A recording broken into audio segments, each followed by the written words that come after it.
unlock a healthy planet and make a brighter future for us all.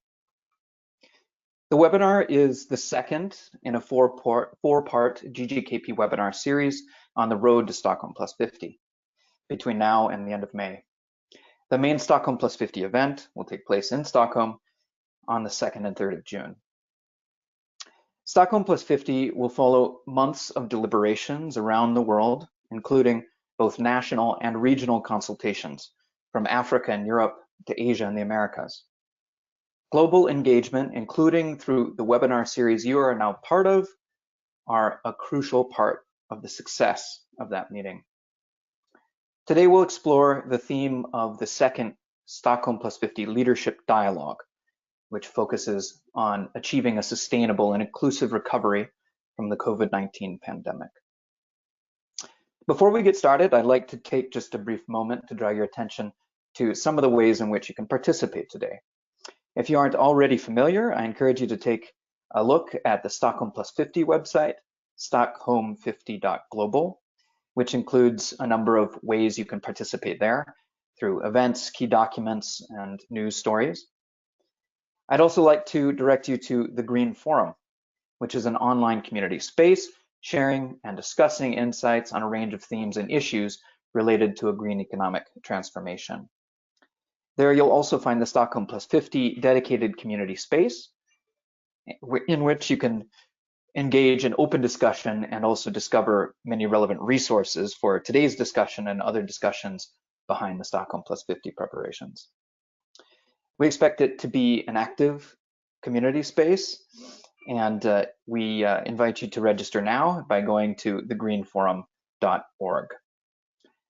Throughout this chat during today's webinar, please do use the chat box, the GoToWebinar chat box. It should be on your screen. You can share your thoughts and your questions there. It's a great way to interact directly with the panel, and we'll be sure that someone is having a look at the chat to make sure that we pick up on what you're sharing with us. After the webinar, it would also be great to hear from you, to hear your thoughts on how it went. We'll be sharing a short survey. If you could fill that out for us, we'd just take a few minutes. We'd really appreciate it, and we'll help make you a part of our planning for future webinars. Also, do note that we will have a full recording of this event today available on our website within the week. And you can take a look at it if you'd like to review or share it at ggkp.org/S50-Healthy Planet. We can share that in the chat box for you. Also, if you'd like to stay in touch with future GGKP webinars, do take a look at our newsletter and subscribe at ggkp.org/subscribe. And I also hope, last but not least, that you will have the chance to join us for the next webinar in our series, which will focus on what the global community can do to turn commitments into action. That will take place on April 26th at 1400, 2 p.m. Central European Time. And more information can also be found on our website. So with that, it's now my great pleasure to introduce our moderator for today's event, Nosy Shabalala. She is CEO of the Conservation Strategists based in South Africa, and she'll be with us, as she has been before, in the first of our series for the remainder of the series. Nosifo, as always, it's a great pleasure to hand things over to you, and so delighted to have you with us. John, thank you so much. Always a very gracious introduction. Ladies and gentlemen, good morning, good afternoon, depending on where you are. And as John has indicated, really excited for us to get our teeth into the second theme in this four-part series. Today, it's all about looking at the best practice and lessons learned through the COVID-19 pandemic on how we might build more sustainable responses and more equitable responses to emergencies that really allow us to move towards green and inclusive recoveries. I'm really looking forward to hearing your voice in the conversation. And so to reiterate John's invitation, please use the chat and we will try to the best of our ability to integrate your voice into this conversation. If you are following us on social media or tweeting some of the sound bites and some of the highlights, we are using 2 hashtags. We're using hashtag GGKP webinar, that's hashtag GGKP webinar, but we're also using hashtag Stockholm 50, hashtag Stockholm 50. Let's really amplify these conversations and let the world know what we're talking about in the lead up to that meeting. Now, ladies and gentlemen, what we are going to expect today is the same as our first webinar. So if you've just joined us for the very first time, we're going to kick it off with the scene setter.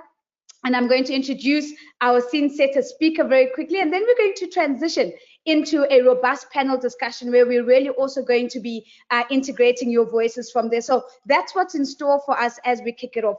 And so to transition us into the scene setter, it's my absolute pleasure to welcome our speaker, Elisa Tonda. She is the head of the Consumption and Production Unit in the UN Environment Economy Division. The main goal, of course, of that division is the promotion of sustainable production and consumption policies. They look at practices and initiatives through the engagement of governments. They engage the business community as well as civil society organizations. So it's an absolute pleasure for us to have Elisa with us. And I do want to encourage all of you to go and look up on some of the bios on the website, even with the panelists. I've said to them, if we introduce them fully, we'd be here for the rest of the afternoon. So with that, Elisa, we're looking forward to your scene setting remarks, and I'd like to hand over the floor to you. Thank you very much, Nosy. And I'm actually going to start from where John has been taking us. And there's one element that I'm just going to repeat from what John said, which is the title of the conference, because I find it particularly inspirational. Stockholm plus 50, a healthy planet for the prosperity of all, our responsibility, our opportunity. Because the conference is very much an opportunity for us to commemorate the past 50 years, but also to reflect and to identify recommendations for bold action and for engagement.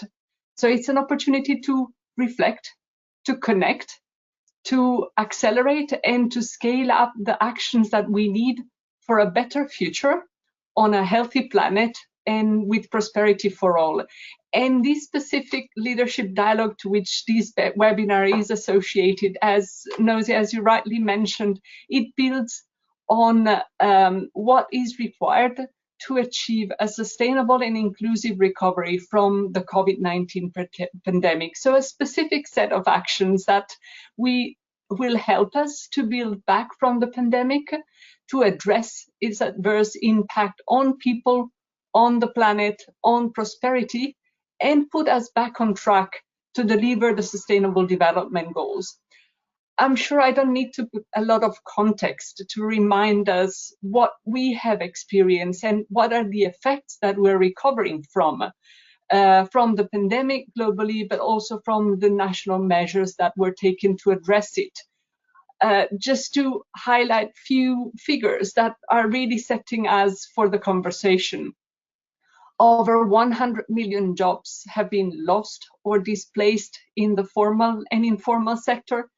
Trillions of dollars have been spent to keep business, families, and the economies afloat. The pandemic has had devastating impact on food security and nutrition. Families and communities living in poverty or in vulnerable situations are actually confronted with even deeper challenges. Ultimately, if we look at the world today, it actually looks as more divided, more unequal, more unsustainable. And when we also think through of the unprecedented fiscal and monetary infusion that has come into the economy, it actually gives us the impression that it has gone very much into reinforcing business as usual. And in the conversation that we have had so far, in inspiring our thinking around this leadership dialogue too, we have somehow clusters the need of actions to be around 3 areas. A first area being very much around the actions that are needed to recover in specific sectors that have been deeply impacted by COVID, but that also have huge potential in terms of reducing their footprint on climate, nature, and pollution. And in going through an assessment of how those sectors can and should be transformed, there's a number of elements that are coming to the table in the discussion. And these are around the need for policy coherence in advancing more sustainable consumption and production practices and advancing towards more circular approaches. How those transformation of the sector will be financed, and particularly the support to developing countries in moving ahead in this transformation. How consumers are to be better informed and incentivized. How can we improve job quality, rebalance access to basic services and social protection schemes for the informal sector, for women, and how do we need to create partnerships that promote also peer learning between countries and between stakeholders. A call for attention has emerged on the role of small and medium-sized enterprises that have been particularly affected by the pandemic, but are also so central in an inclusive and transformative recovery. And just not to silo ourselves only in sectors, there are also some elements in which across sector we can quick transform and build. And these are around job creation, skill building, technology cooperation, capacity enhancement. All of that having in mind a central role of a recovery for people, for men, women, youth, indigenous people, rural communities, local communities being at the center of the recovery. As alluded in setting the context, there's a lot that can be done in terms of rethinking and replanning stimulus measures, and those stimulus measures being more aligned with climate and biodiversity priorities, but also stimulus measures that build on nature-based solution and ecosystem-based approaches. And a call to more accountability, more willingness to track progress by financial institutions and other stakeholders on how we advance in the transformation of those sectors, of those high impact sectors and sectors deeply affected by COVID. A second cluster around which there has been also a lot of discussion while engaging on leadership dialogue too is one around harnessing innovation and technology, particularly digital technology that has played such an important role in helping us respond and recover from the pandemic. So it's clear that the transformation of the sectors we're alluding to will really build also upon the opportunities of having access to innovative technologies. And in the discussion, a lot of attention has been given to the opportunities of digitalization in the context of the green recovery and how it can help inform policy decision, investment decision, how it can be the basis for new innovative green finance mechanism, how it can increase transparency, traceability, accountability, how it can provide more granular and more detailed information that is at the basis of our decision on environmental management, but also how it can be tapped as an opportunity to increase stakeholder engagement and to inform consumers and ultimately to drive decisions towards more sustainable lifestyles and living. We shouldn't hide, however, that digital technologies and innovation can also have a potential of further exacerbating existing inequalities or unsustainable behavior. And a call that emerged from the conversation is really a call to policymakers, international organizations, business leaders, and individuals to make sure that digitalization, digital technologies are really becoming a strategic asset for a more inclusive, transparent, and innovative recovery. The very last set of ideas and recommendations that came on board while discussing this leadership dialogue is very much around leveraging global, South-South, and triangular cooperation. Again, it's very clear that the size of transformation and the nature of transformation we're talking of is really going to rely on stronger global partnership and on global collaboration. And in this context, few areas that will really benefit a lot from this strengthened collaboration are looking into opportunities of technology co-development or enhancing infrastructure and skills, increasing access to data, and exchanging knowledge to really raise our capacity and our understanding. Elisa, I know that you're about to jump off, especially having shared those three specific areas, which I don't doubt that we're going to pull into the conversation and to pull into the dialogue. And I do want to encourage our panelists just to think about and react even to what they've just heard. But before we let you go, I did want to bring into the room the fact that you were part of the pre-Stockholm Plus 50 meetings, and in particular, one of these meetings is the one that happened just yesterday. So we just want to tap into that and ask you to share some of the freshest insights and thinking. What is that conversation sounding like, and what does it mean for what we can expect at the Stockholm Plus 50 meeting? Nosy, I'm surely not going to do justice to the 1 hour plus conversation, 1 hour and a half conversation we had yesterday on this dialogue. But let me just bring in some elements that might be interesting for further discussion. And one is about elaborating a little bit more on one point that I addressed shortly ago. So the meeting was happening in the General Assembly room, the same conference room where the Sustainable Development Goals were approved.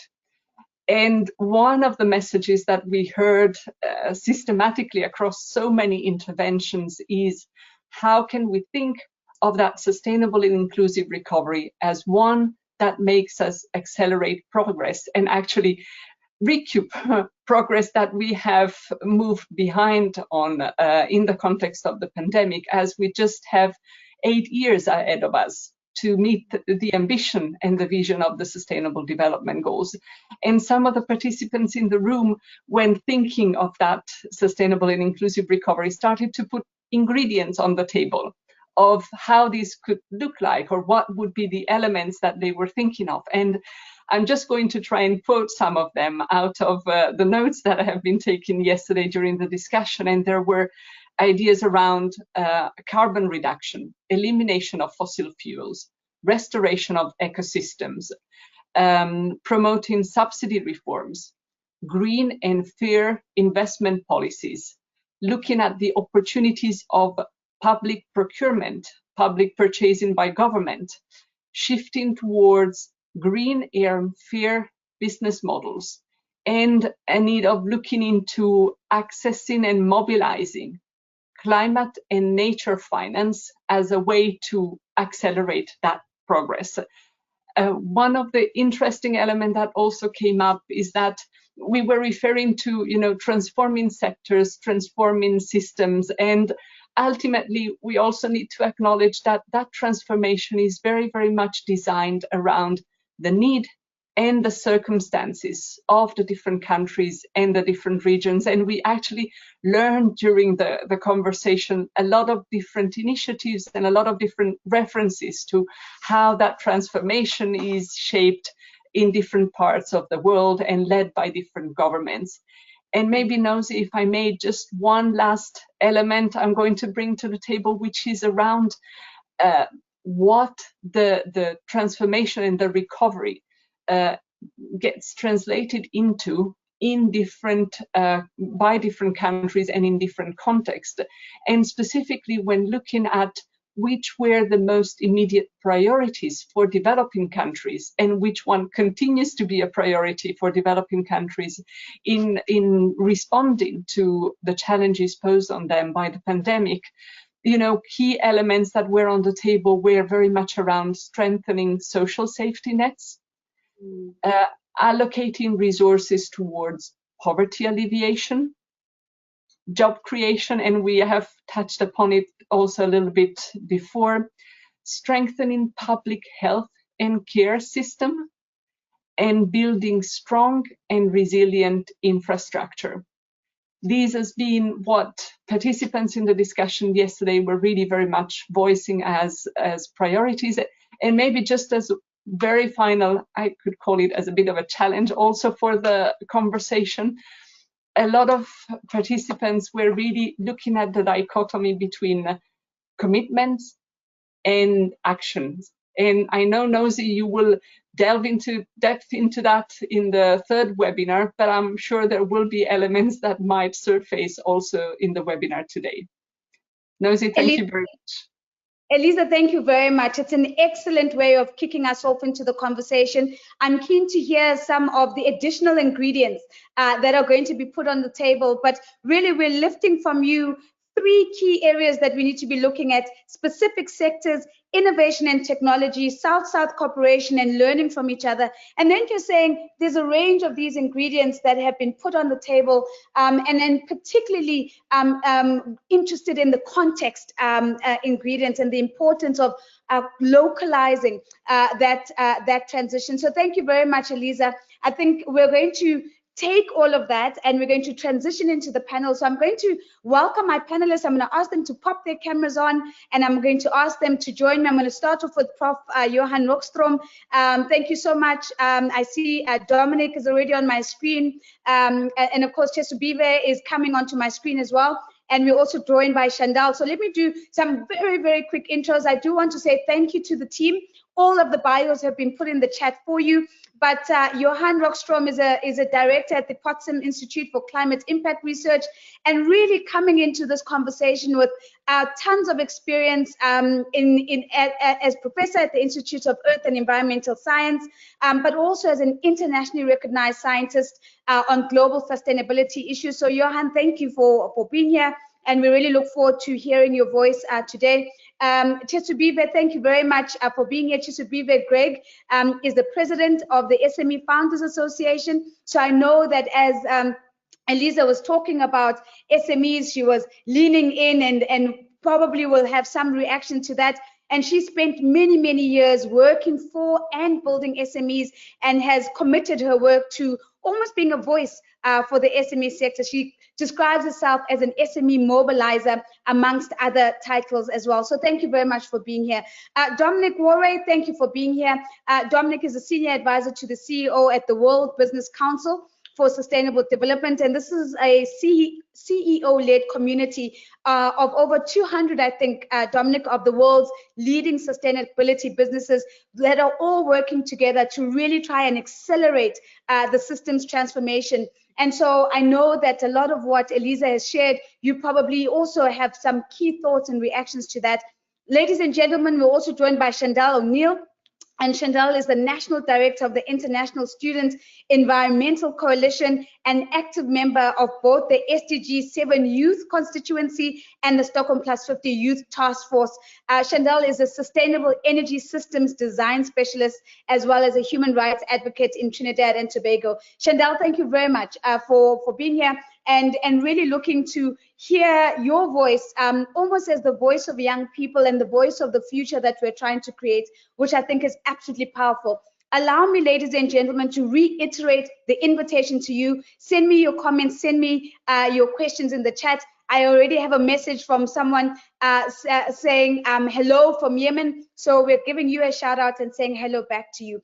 But I want to maybe start off with the big picture frame here. The big picture being, how do we ensure that the COVID-19 recovery and the processes that we're using, that they are sustainable and that they're equitable? Johan, maybe I want to start off with you. You're advising governments around the world and businesses around the world. What are you identifying as the key ingredients, if I can borrow some of Elisa's terminology, that are going to be absolutely critical for a sustainable and equitable recovery? Yeah, thanks, Nosy. Well, I think to answer your question, the first thing we need to do is to recognize that we are in a very bleak situation right now. We have so much knowledge, but we have to recognize that the rebound so far in the pandemic recovery has been basically without any bending of the curves of risks we're taking. So global emissions continue rising, the ecological crisis continue rising. We've put over $10 trillion on the table in COVID recovery, and a very small fraction of that is going for investments in sustainable, equitable recovery. We're basically investing all our funds in just going back as quickly as possible to business as usual, This is dramatic when the OECD says that to land safely at 1.5 degrees Celsius would be enough with 7 trillion per year in investment, so less than the 10 trillion that is put on the table on COVID recovery. The World Bank says that, invest 90 trillion until 2030, and we have a pathway towards a net zero world economy. And that is just less than 10 times the COVID recovery panic investments that we see today. So that's number one. So far, we're not making any progress. Number two, we want to prevent the next pandemic. We know if you look at the last 20 years, there's a hockey stick here. Every pandemic is a zoonosis.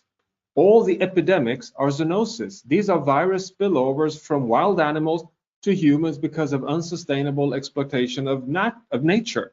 So if you want to really invest in preventing the next pandemic, you want to invest in conserving and recovery of nature, the remaining 50% of terrestrial ecosystems and all the ocean marine ecosystems that we are undermining in such a rapid pace. We see no signs of that connection between the health crisis and the ecological crisis.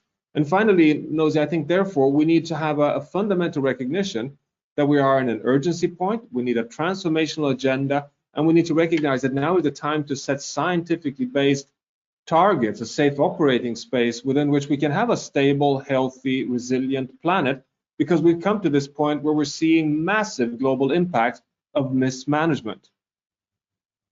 Sure, Johan, it's a really strong opening, but it's one that actually is so authentic in terms of really shedding the light on where we are. Some of the language you've used, bleak situation. So that's, I think, was the first words you used. And you're really bringing us to the question that Elisa left us with. She said, the gap between commitment and action. So I'm keen to sort of come back to you, Johan, later on and say, well, what can we still do in this decade of action if we're really going to have any progress and if we're going to change this business as usual approach that you've described? Kyesubire, I want to ask you the same question. So how do we ensure that the recovery is equitable and sustainable? But I want to do this through the lens of SMEs, because especially if we're thinking about developing markets, that is the backbone of the economy. So how do we ensure that the recovery is sustainable and equitable, and what is the role of SMEs in doing that? So I think the biggest thing, and I'll pick up something that Elise had said earlier, she talked about social safety nets, right? Many of us go into the SME space because there are not enough jobs. The economies are not creating enough jobs. So let me use Kenya as an example. We create less than 10% of what we need to create on an annual basis.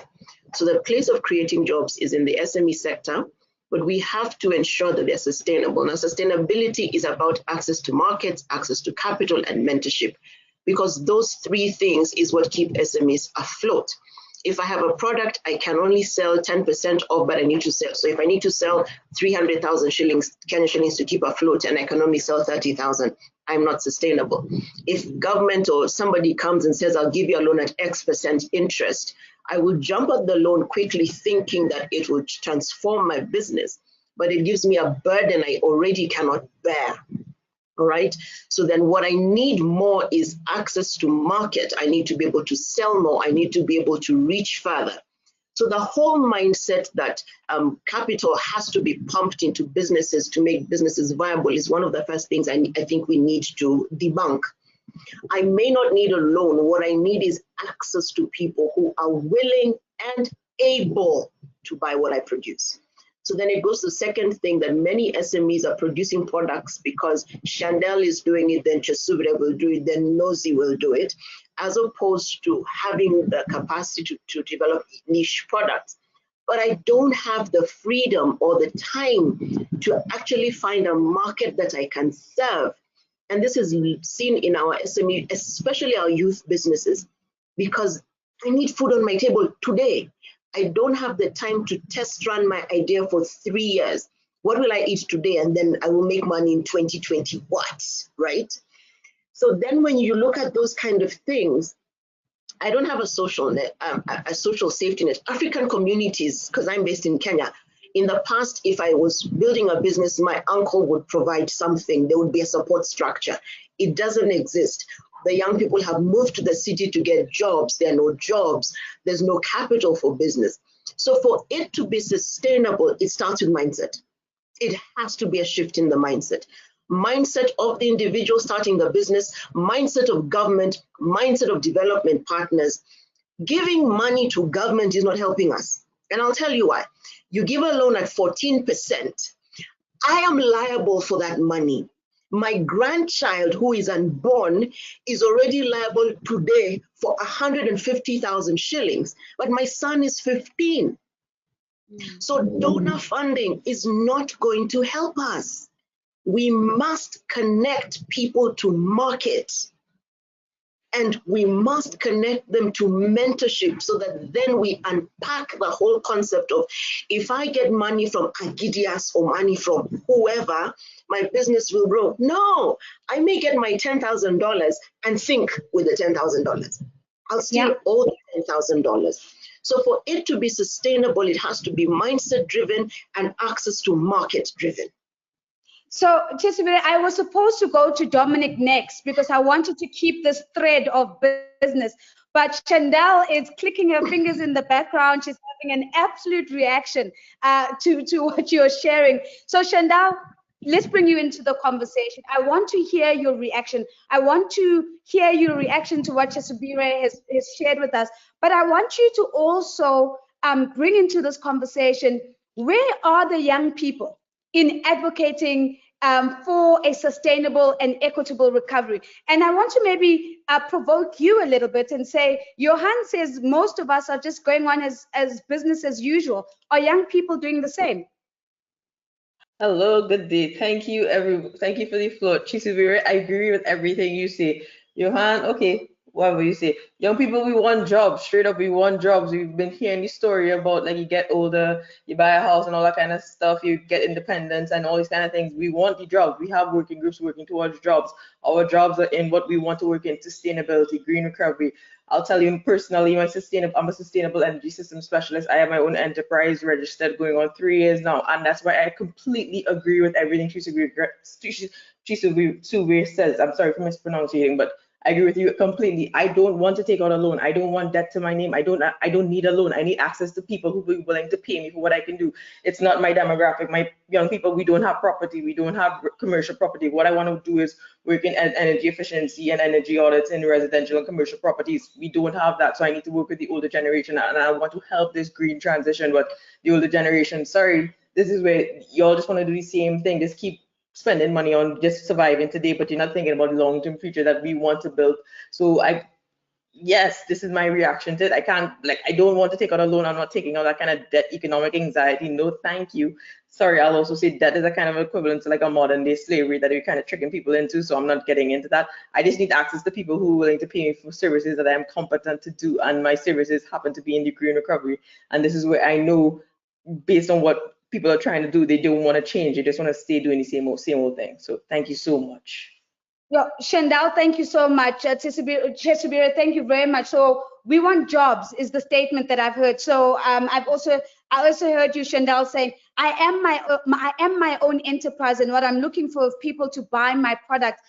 Dominic, I want to pull this back and then go into, for lack of a better description, almost a big business lens, because Kyesubire is saying we need a complete change of mindset. Johan is saying that we are not making progress, and we're probably not making progress because we're still coming at it with the same mindset, business as usual. I want to bring the role of business front and center into the conversation. What can or should business be doing to ensure that we are driving a sustainable and equitable recovery? Is business playing its part in your view? Dominic, I think you're muted.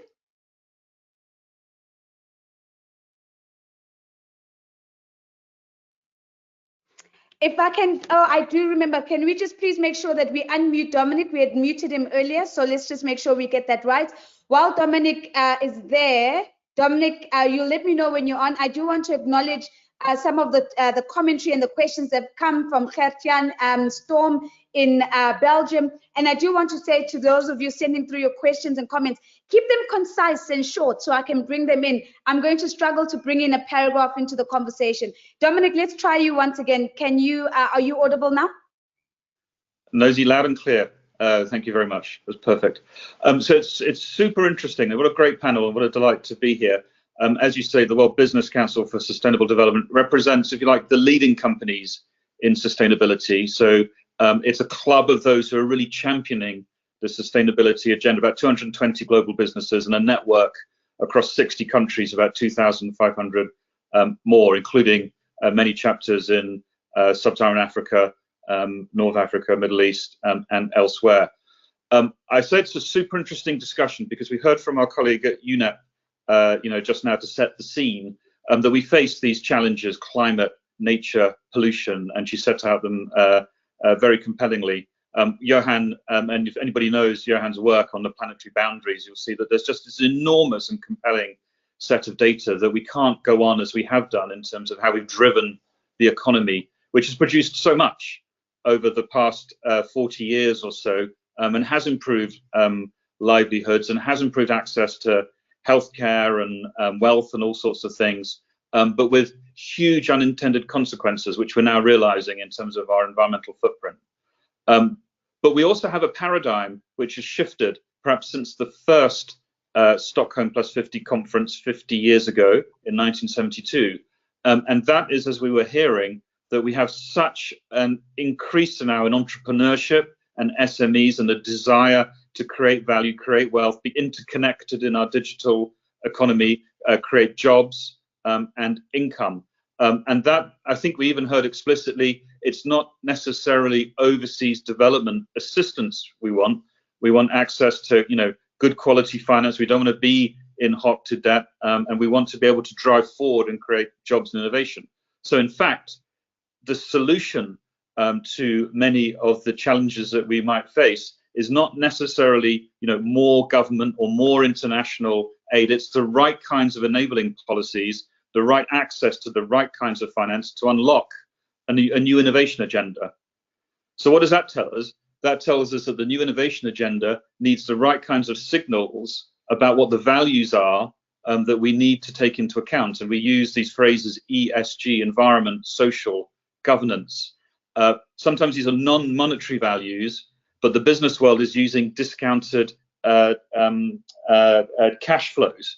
So how do we impute these non-monetary values, the ESG, with science-based guidance, as Johan was saying, to make particularly the larger businesses drive forward in the right way, create the right kinds of products, the right kinds of services, the right kinds of mentorship, and the right kinds of outcomes. And that is the shift, that is the transition, perhaps the transformation, given how little time that we have, that is taking place amongst those leading companies.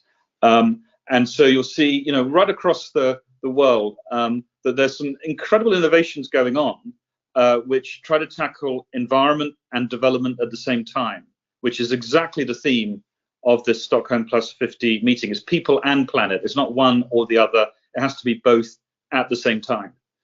And both at the same time creates not just challenge, but enormous opportunity.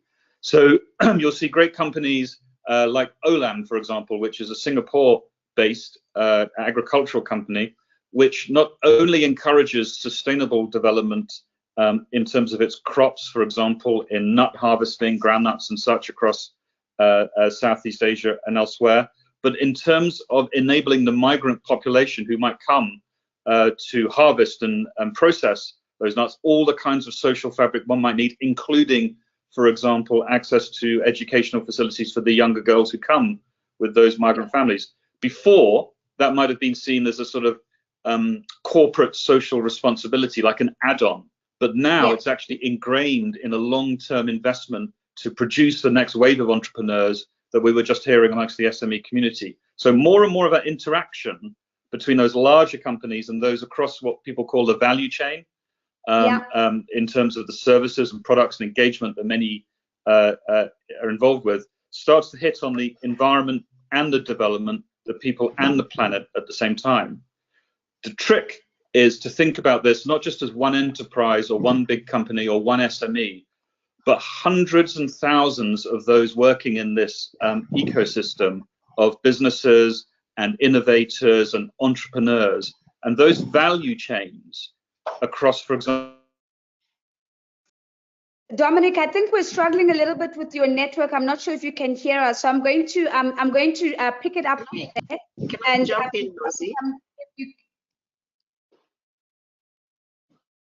Dominic, so I do think we've lost Dominic, so I just want to go on maybe to Johan. Let me come back to you. Before you go on, can I jump in and say something here? Absolutely. You see, my question is, how do we, because he talked about growing it to the thousands. So this is the question I have. How do we ensure that an SME in any part of the world can actually access the information about sustainability?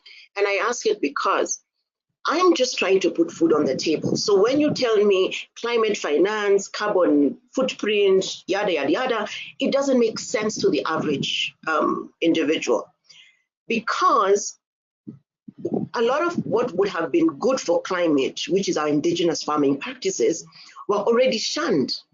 So you see, we have to go back and reteach our people. I'll use an example. When many years ago, it became uncool to eat arrowroots. We call them doma. Today, we're told there's a superfood you need to eat called taro, which is the same thing that we shunned. So then it means that we have to go back and question, significantly question the existing systems, because those systems, and in the developing world, debunked and said a lot of things that were good in our heritage were no longer good. And then we now have a generation of young people who have come with the mindset of it's uncool to have these things, but it is who they are. So even as we talk about big business doing different things, let's go back and unpack where we lost the plot. Because if we on the equator, we have fantastic climate on the equator. If we're able to harness our seasons, we can plant multiple times. But then we have been struggling so much to adapt to global patterns. And they were good because they work in the north, but we need to have honest conversations about what doesn't work and what works. Because then that way, when we talk about sustainability on the African continent, sub-Saharan Africa, is slightly different from the desert, which is a lot of Northern Africa. So how do we bring those conversations to the table? How do we use localized data, right? Yeah. Because a lot of the policy decisions are made on data that isn't ours. And how do we, as the people in the respective places, get our governments to respond to our needs? Not because our needs, even as they're tied into global, they're slightly different. Okay, so I think we find ourselves at a very interesting place in the conversation. Dominic, just to let you know that we lost you, but you had made the point around the opportunity of the value chain and big business working across the value chain, and how those touch points could really be positive interactions with smaller businesses and other entrepreneurs. So I want to park that because I think that's quite important. Kyesubire, you're saying to us, let's think about sustainability in context. You're taking us back to Elisa's earlier point where she's talking about the translation of recovery. What does it look like in each respective market? What does sustainability look like? So Johan, you have the difficult job of, one, I want to pull these threads together and to put the question to you. My first observation in the conversation with Dominic is perhaps we're preaching to the choir in terms of having the conversation with the 200 leading businesses. Do you think that we have sold the business case for people and planet sufficiently enough for business to really buy in and to really take a leading role?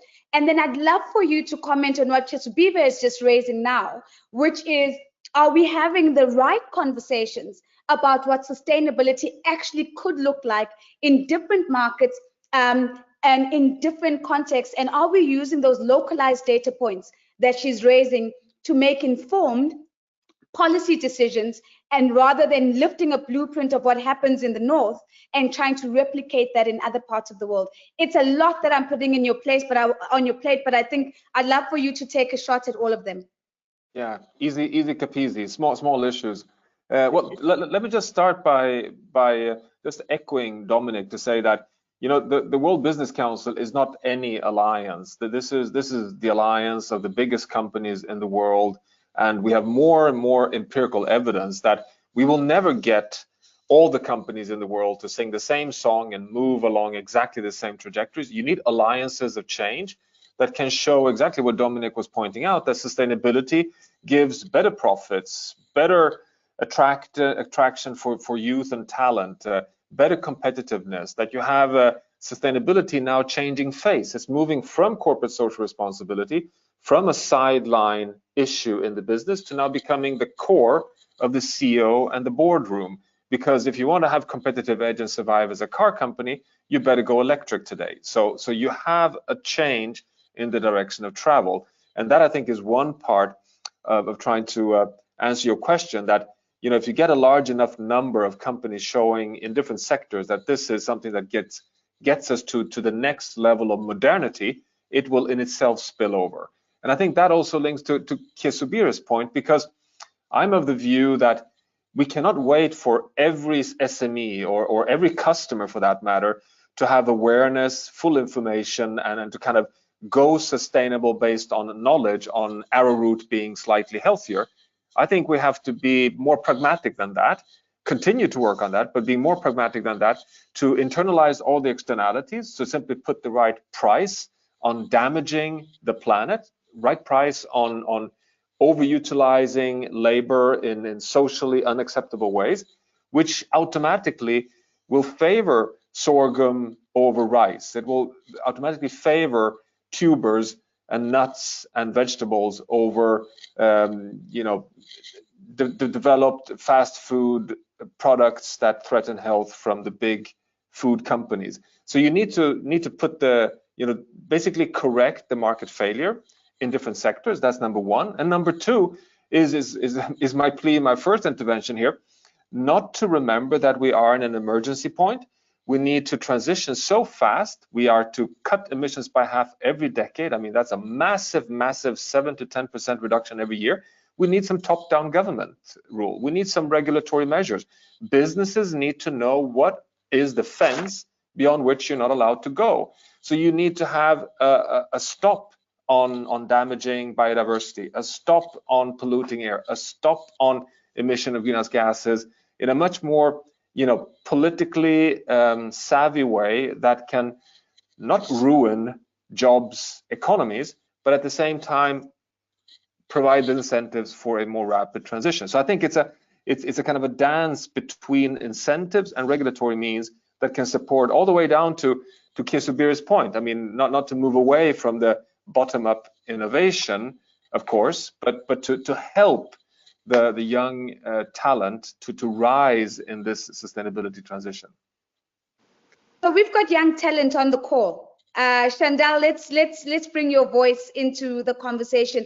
I'm keen to hear your reaction to what we've heard so far, but I'm also wanting you to, you know, one of the things that is bubbling up to the surface is how do we ensure that as we push for recovery, a green recovery, a sustainable recovery, an equitable recovery, just transitions to Kyesubiri's point of, you know, context, that we're doing it whilst not leaving young people behind, but also not leaving behind young people in developing markets who are more at the periphery than the young people that we often find at the center. How do we get that part right?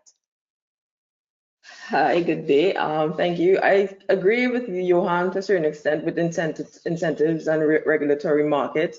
We need government intervention. We need the bigger higher ups to say that you need to have young people in it. You need to, like, I'm not saying forced retirement, but we have a situation where, at least in Trinidad and Tobago, where old people are just not going away. I don't know, you're just not going away. You're retired, but you're still working in your job. So this is where we're not getting employment. So you need to have it enforced. And this is where I get into also, we need the institutional capacity. So like in global north countries, you could go to court and you could get justice and all these kind of things, but developing countries, you could have all these things written down, you could have all the regulatory, you could have all the incentives, everything, but if it's not enforced and if people don't necessarily know about it properly, it won't be used properly. Like we have incentives, we have tax subsidies, but the tax subsidies aren't necessarily correct. Like we have it where you could get certain rates with like electrical vehicles and all those kind of things, but they don't necessarily have proper tax incentives to like green jobs or making your own business. But they go in green, like if you want to bring in like solar panels and that kind of stuff, but it's not necessarily set up for like the average person, for like a micro and small enterprise. So I get you talking about the higher ups, but I'm still always talking about the person on the front lines, on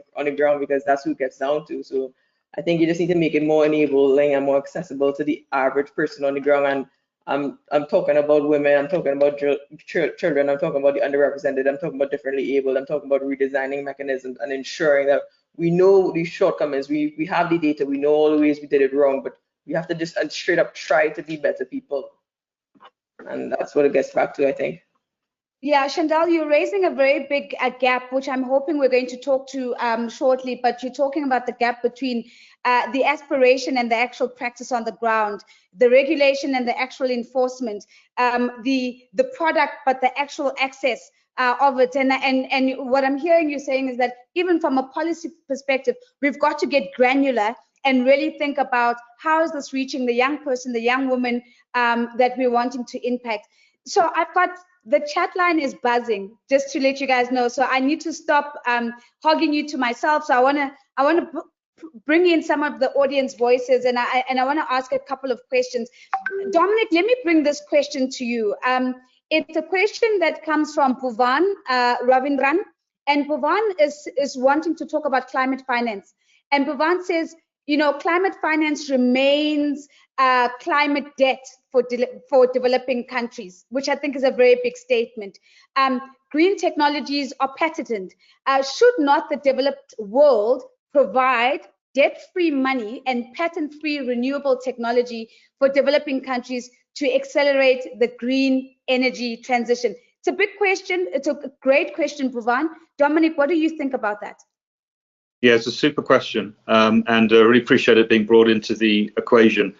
And it touches on many things. So, first of all, developed countries, 97% public debt to GDP ratio. COVID was a pretty expensive experience for many countries. So the fiscal headroom doesn't quite exist as we might want it to be around the world. It was obviously more impactful for developing countries, but the desire to unlock a large degree of public funding is a tough ask. It's a tough ask for voters all around the world. We've seen that played out in many different democracies. What we've heard here, though, is not necessarily ask for huge amounts of public spend from north to south to solve all the problems. We're asking for room for innovation, for growth, for localized solutions, for job creation, and for young innovation to rise. Maybe there is, a young lady who is the Elon Musk of tomorrow somewhere in Uganda who just doesn't have access to information technology, those value chains I was talking about, which can scale great ideas very quickly now with technological solutions. So in fact, smaller, sharper injections of public money to bring down some of those risks, to rebalance the value structure that I think we were all hearing about, might actually unlock faster and smarter and create wealth to stay within the country for those entrepreneurs that we are hearing about. If that's true, then actually that climate finance thing becomes perhaps the most exciting sort of innovation-driven agenda we could possibly think of, which turns on its head the idea of what ODA is. Maybe it's not a project, maybe it's smart finance and innovation to unlock the talent to solve the problems and have access to the technology that was mentioned, but in a way that is not extractive, but in a way that is investing on balance sheet in countries. The other thing that's super interesting about the climate finance piece is that, of course, we have multiple challenges all at once. We've talked about the equity, the social challenge. We've talked about the climate challenge. We've touched upon it, I think, but let's underscore it again, that we're also facing a crisis in biodiversity, that our ecosystems are under enormous pressure. And of course, these things are interlinked. But if we think there's not enough public money for climate, right now there are discussions at the global level here in Geneva and elsewhere. We have a big meeting coming up in Kunming about what they call a convention on biological diversity, to sort of how do we finance our ecosystems, our water, our rivers, our forests, our trees? Where's the public money for that? So if we're constrained in many areas, actually there's a really super interesting possibility here of channeling that money we were just talking about into landscapes and into agriculture and into smallholders to have a triple win. Let's call it regenerative agriculture as a shorthand, or smart cropping, or use of forests or watersheds or mangroves or kelp in a way that can trigger investment that tackles climate change, because you're avoiding emissions and you can be paid for that, and enhances and improves biodiversity. We're 50 years on from the 1972 conference, and there's a wealth of possible ideas which are opening up. I will throw one more in to help with that unlock that we were just hearing about from the question, and that's technology. The ability, we heard a little bit from some of our colleagues on the SME, but the ability of technology to disintermediate between the large and the small is huge. So if that flow of finance can also be linked to technology that allows it to access small, medium-sized enterprises in emerging economies directly, rather than getting lost in some big bureaucratic pipeline, then suddenly we have a wealth of opportunities. All of these, though, are challenges for all of us, those of us in developed countries, those of us in emerging economies, to think about that new paradigm. And that's the exciting bit, but also quite the hard bit to get one's head around sometimes. But the energy is certainly there from the leading companies who can see this possibility. And as Johan said, and I'll close here, Nosy, that it's not a question of getting it all sorted out straight away. It's like a tipping point. If you get, on average, about 20% of the market to move in a certain direction, look at electric vehicles, as was mentioned, suddenly the rest has to follow. So what we're trying to do is shift our economy, shift our business, shift our finance towards that tipping point. But we have to shift the public money in the same way to create those tipping points. That's, I think, going to be key themes, not only of this dialogue, which is feeding into Stockholm Plus 50, but also the discussions in June. So it's a very vibrant moment. These crises from COVID, and much more latterly this past month or so, here in Europe with the extraordinary political challenges that we're facing between Russia and Ukraine, and the ripple effect that's having in the global commodity markets, offers a real opportunity also to rethink how we. Dominic, I want to just lift some of the language that you've used. Johan, I'm keen when I come back to you to hear your reaction to the language. Vibrant moment, possibility, opportunity, energy. Some of the language that Dominic is using about the possibility of tipping and making sure that we really begin to shift and move in the direction with the leading, with those who are leading in the pack, and then creating pathways for others to follow. And I loved his comments around smart finance and the opportunity there. Kyesubire, I saw you nodding. I'm sure you might have comments there, but let me bring in another audience voice very quickly. Kyesubire, let me bring this to you.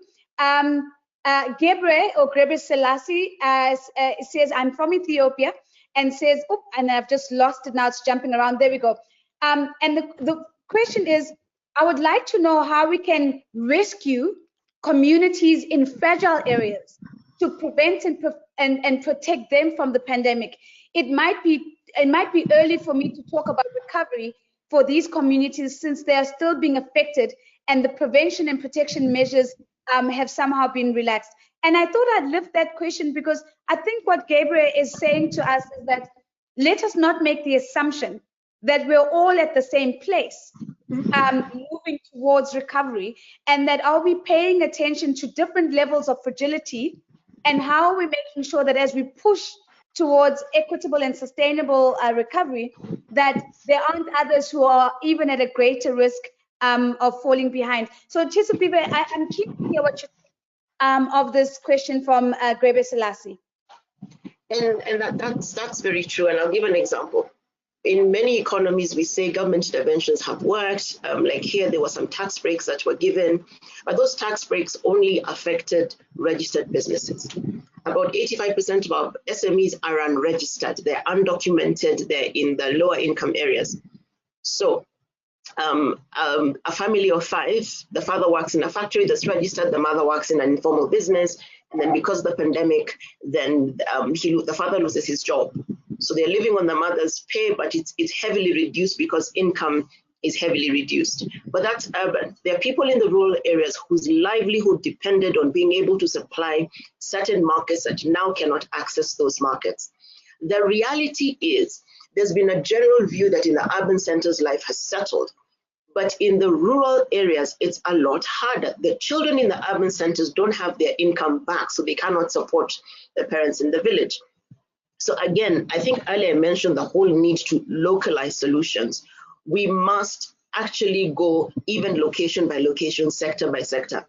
Kenya is divided into 47 counties. There are some counties that have less capacity to generate their own income. It has to be external. Have we looked at those things? We have communities, like I mentioned, in the desert. How has the pandemic affected them? I remember watching a documentary about communities that are so rural, they didn't even know what was killing them for a while. And then later COVID-19 became, when medical intervention entered.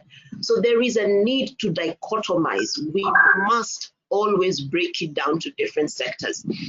I think about it in this sense. When things were really, really bad in Europe at the beginning of the pandemic, a lot of us on the African subcontinent, neither here nor there, until we actually began to see the impact of the pandemic in terms of when they put in the measures of containment.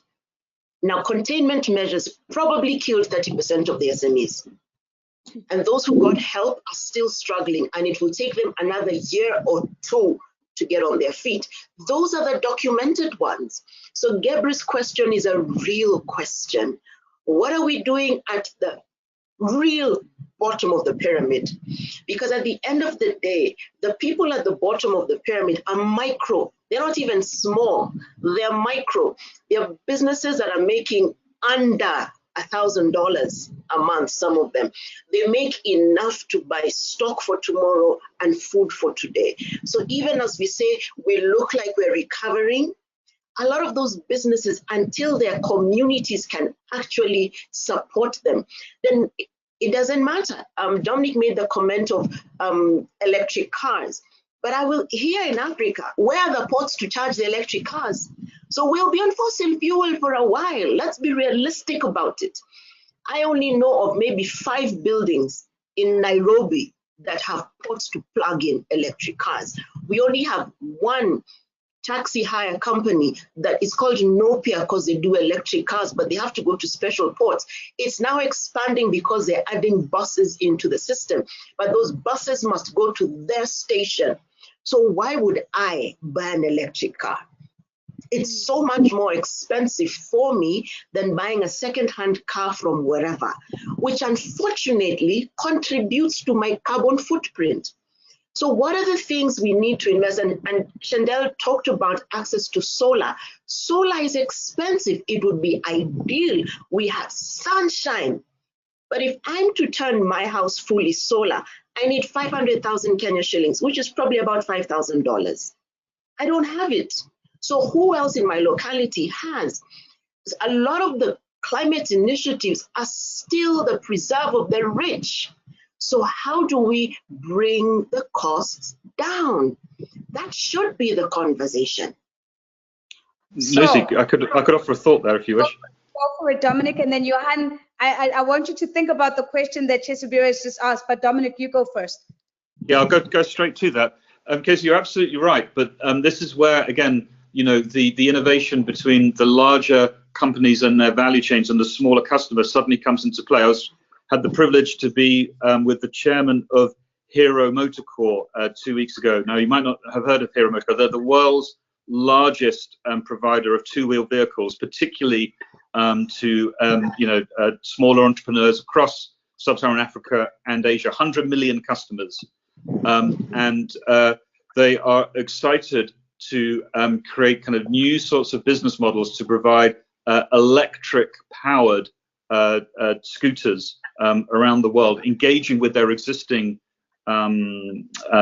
clients and such in that transition. The financing packages of those, are all part of this bundle. So in terms of penetrating, if you like, into that segment, these things are starting to happen, but it requires that connection between the ground and the bigger player, because the bigger player's got access to the balance sheet to provide the cheaper finance. That's why it's so exciting, and why these examples of where the roadblocks are. For example, how do we overcome that 5,000 Kenyan shilling for the solar panel and turn that into something that a larger investor can put a lot of money into, which can then be distributed into many players? And none of that is the old-fashioned aid project, right? That is kind of this new market that people are trying to open up. So it's why it makes it for such an exciting conversation over the next couple of years, which you've got to get right, and why these sorts of dialogues and the effort around Stockholm Plus 50 is so important for that people and planet bit. It has to be both. It cannot just be, green for the rich and everyone else go figure it out. It has to be linked, and that's, I think, the exciting bit of the journey that we're on. So I mean, this for me as a moderator is absolute magic when you don't have to do the work because your panelists are asking each other the questions and they're answering each other in the flow. It's absolutely amazing. Chandelle, Johan, I'm going to come to you now, but Chandelle, you popped your hand up just before Dominic made his contribution. I'm keen to hear your voice very quickly on this, and then Johan, I want us to come to maybe another controversial or difficult question. Chandelle. Just from the perspective of children and youth a little bit, this pandemic isn't over, because at least in Trinidad and Tobago, we're running into the issue of vaccine hesitancy. Like, we had vaccines, people don't want to take it, and if the adults don't want to take it, what happens to the children? So we have entire generations of children missing school and they can't go to school. Like, I remember when schools started to open up, we had a vaccine drive in schools, and on the first 2 days, we had a total of 14 people in a country of over 1 million people get the vaccine in school. So we just straight up have vaccine hesitancy. Like, we're opening back up now because economies need to, but people still aren't taking the vaccine, still don't necessarily trust medicine. So we have other countries talking about 4th doses, and we have other countries talking about we're still dealing with this. The recovery is going to be longer for us. So I just wanted to throw in that, and entire generations of children will be lost between the cracks right now. Yeah, Chandelle, it's an excellent contribution because you're bringing the nuance to that earlier question that I asked, to say, are we all at the same place, and assuming that we're all recovering at the same place. So Johan, I'm keen to hear your voice on the conversation thus far, and I want to maybe sort of pull it together in a little bit of a question that I was actually that was asked in a conversation just recently that I was moderating, and the question was, have we made an assumption that a just transition is equitable and sustainable for everyone? And the reason why I'm asking that question is that we really want to think about how do we move towards sustainable and equitable recovery for all. The emphasis is for all. So what is it going to take to make sure that we hit the for all part of our aspiration? Yeah, thanks, Nosy. So to come to that question, I mean, to begin with, just to acknowledge that Kyesubire and Chandelle are so right, and I think Gebre Selassie also pointed that out, that fragile state, vulnerable communities are the victims and the losers on many of the impacts of both COVID-19, but also climate impact, ecological impacts, food insecurity, and when you then add on top of that social instability, such as the war in Ethiopia right now, and the instabilities we see in many fragile states around the world, it becomes a really challenging cocktail for equitable, sustainable development overall. So I think we can today, safely say that the only way to really succeed in this transition, to really meet the vibrant transition that Dominic points out, is we need peace. We need peace to be able to have a chance. And with the Ukraine war now, remember that downstream of the terrible humanitarian disaster we're seeing right now, the aggression of Putin in Ukraine, we also have a food crisis just around the corner, because Ukraine is one of the bread baskets to Ethiopia, to Kenya, to Sudan, to Egypt. And this is going to just hit us September, October, when the harvest will be failing because farmers are not planting. So are we having a chance of a just an equitable transition, even if we are successful in addressing sustainability? Well, the answer is so far no. We are just scratching on the surface there. A lot of science is actually put behind exactly this question, Nosy, right now, to lift in the humanitarian or human dimension of sustainable transitions. Quite interestingly, if you adopt the science, the latest science, for example, on climate and biodiversity, It actually means that we have to stay within an absolute finite carbon budget.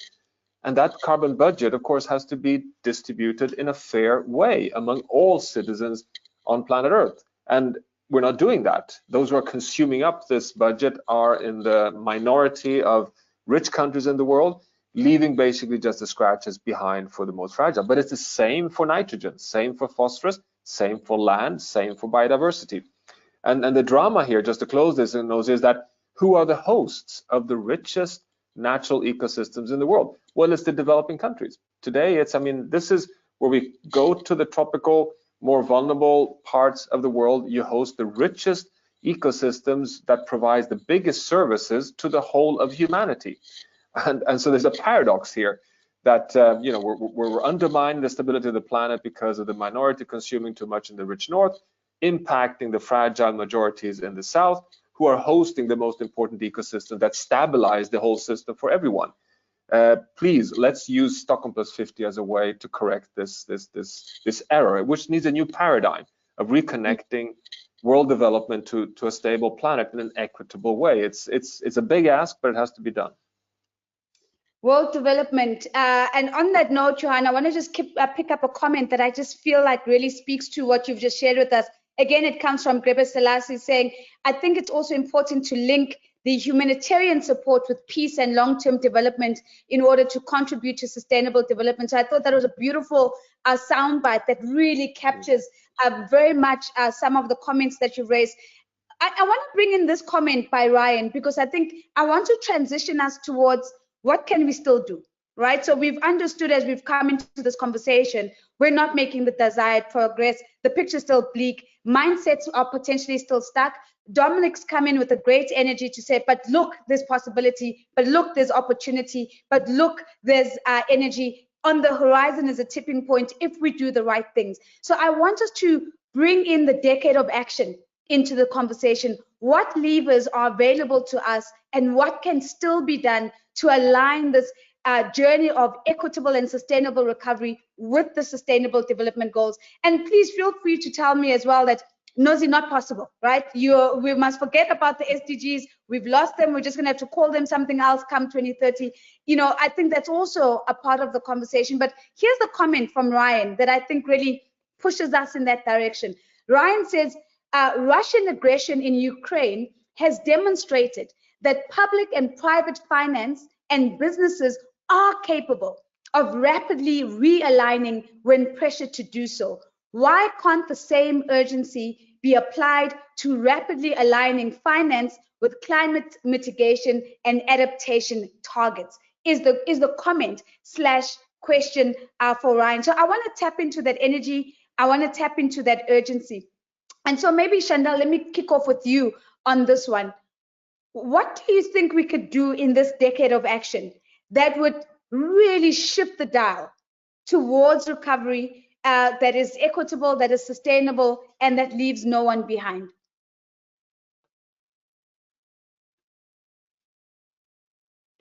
So, Chandelle, that one's for you. I would say straight up, make it easier. A lot of it is just too much bureaucracy, and a lot of it, at least from my perspective, is that the technical documentation and all these things you have to do that'll take maybe 2 years just to complete, but other people could do it in 2 months. So somehow make it easier to access finance, like have templates ready, make it easy. We just plug in numbers. I don't know how to say it. Have workshops, build capacity. I keep saying build capacity, but my capacity has been built, and if you build capacity, give me access to where my capacity can go. I think that's my answer for that one. Thanks. I love that. It's a very pointed but very direct lever that you're saying we could look at. Simplifying the red tape, removing the red tape, really like sharpening policy so that it really makes the impact that it's intended, whether it's access to finance, whether it's access to information, whether it's capacity building, whether it's access to markets, as Kyesubire had also said earlier on. So I really, really like that. Kyesubire, what can we do? What can we still do to really break away from the business as usual posture that seems to be dominant right now? I think the starting line is to be realistic.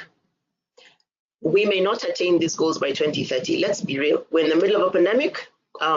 where, like Johan aptly said at the beginning, we're spending a lot more focus on recovering. So there are elements of the SDGs we will not attain before 2030. So let's be real about that. But just to tap into what Chandelle says, is how do we enable our communities to access, right? Access what? Understanding. It's one thing to talk about climate finance in a setting like this. It's one thing to talk about biodiversity in a setting like this. It's a different conversation at the village level. How I will have to unpack this conversation with my grandmother, my aunties, my uncles in the village, so that they understand the value of what we're doing, so that they're able to shift their business models, their farming models, everything to ensure that it's useful. We have to understand access for communities in hardship areas. That includes refugees, that includes communities in marginalized areas, hardship areas. We have to give them access to this information. In those places, I look at the northern part of Kenya, all they care about is finding food for their animals, but they're losing their animals. And I believe it's Johan who mentioned how the global north has a lot more access to these climate incentives. But we are bearing the brunt, because when we have emission of gases in the north, it doesn't affect the north only. So how does everybody understand, every single individual where they are, understand the impact of their lifestyle? One of the big things I think we need to address is fast fashion. It's hip today, it's gone tomorrow. And where do those clothes come? They come to emerging economies, and they are filled with plastic. You burn them, they give off effluent, but that's what people are using for their fuel because they burn longer.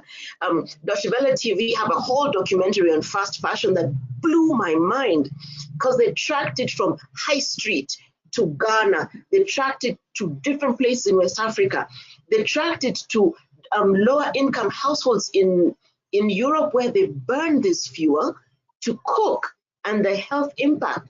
So how do we manage fast fashion? How do we manage the fact that old cars are sold from Japan and we import them at a lower price into Africa? Those are the things we must be thinking about. Because now in Kenya, they say you can't bring in a car that's more than 8 years old in a way to manage emissions. But there are already those cars that are more than 8 years old, but the emissions cannot be managed. So how do we handle those? And it comes back to localization of solutions, mindset shifts, and just friendly finance. If we have opportunities to develop innovative products, I like what Dominic said about finding where the innovation is and finance the innovation. But when you finance the innovation, please leave the innovation as the property of the innovator. Please, because what we are finding, I get financing, but there's a caveat that it belongs to, or a certain portion belongs to, and then somebody goes and patents it in another country, and I lose control. So that then we can allow the innovators generate funding and income from their innovations, as have others who with patents in the global north, and they can turn that back into the community. So it's all about being realistic, mindset shifts, and localizing and leaving the inventions local. Sure. Kyesubire, I've been scribbling away as you're adding, those ingredients that Elisa started off with. And, I couldn't find the comment on fast fashion because somebody in the audience had actually lifted that as one of those opportunities, possibilities for us to be able to really pivot and see a different sort of consumer behavior that could have a much broader impact. I mean, I think your comments around IP law couldn't be stronger, and it is the nuance and the complexity that we bring into the conversation.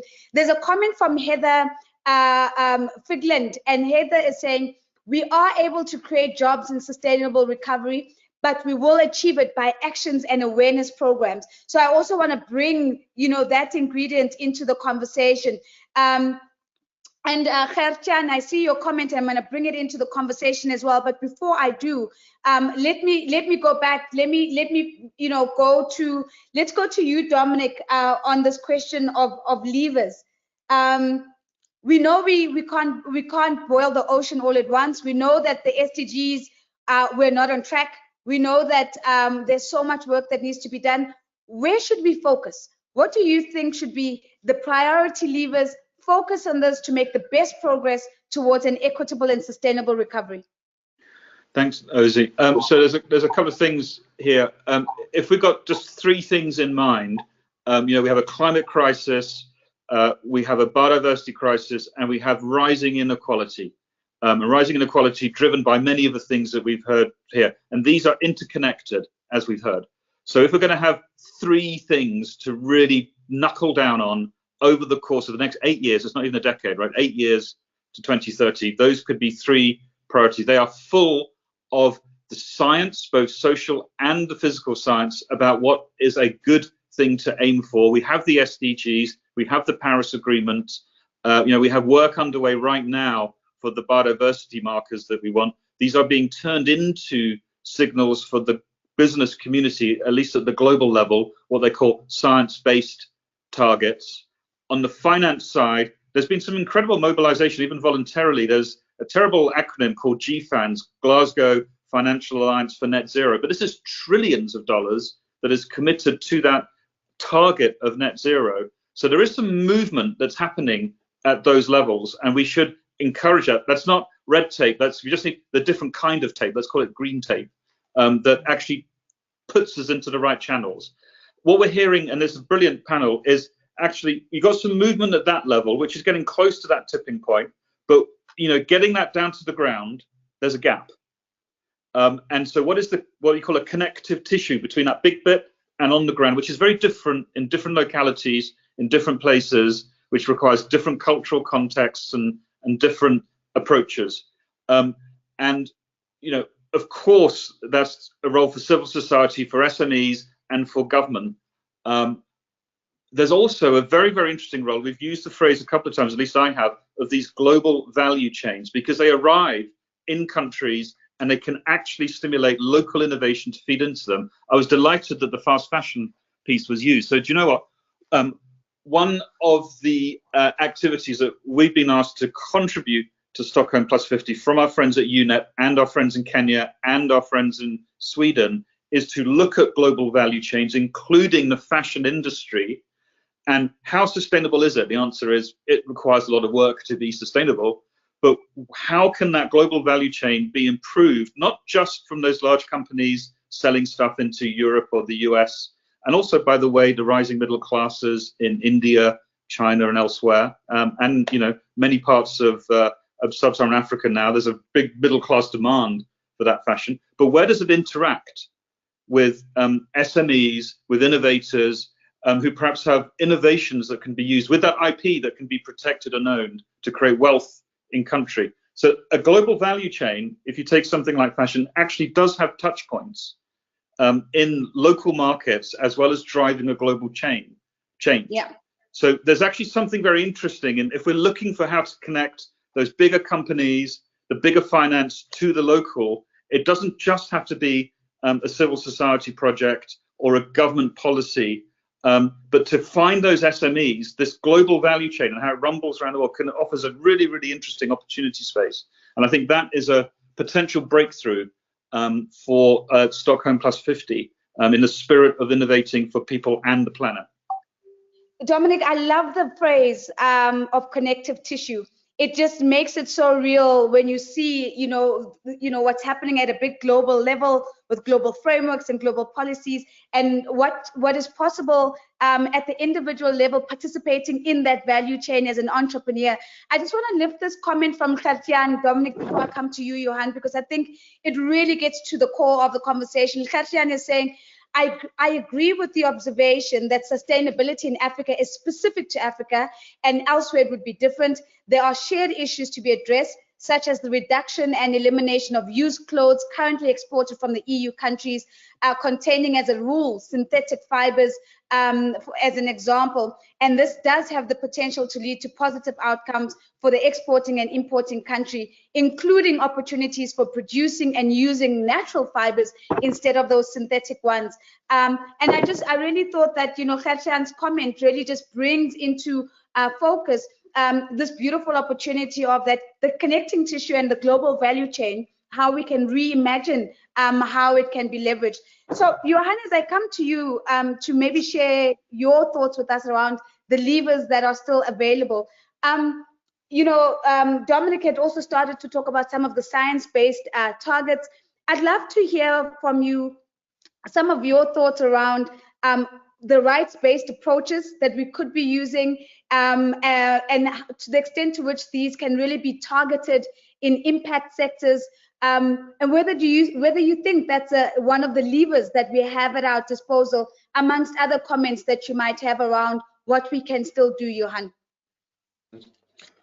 Yeah, so to start with, I think, and very few make the connection so far that if you draw upon science and define science-based targets of a safe operating space, to me that becomes the ultimate right-based approach, because that's the only way to provide the ammunition, the kind of intellectual ammunition for any citizen, for any community, for any country to defend his or her rights to a fair share of the remaining ecological space on Earth.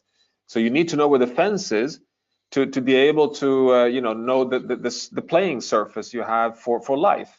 And to me that is so. Science-based targets is actually a rights-based approach, but then that won't do it on its own. I think something that we should come back to, which I think we shouldn't also shed back to or feel a bit embarrassed to connect to rights-based approaches, is money. I think both Chandelle and Kyesubire gives really convincing stories here of how we are, creating a kind of a disfavor to all of us by setting impossible,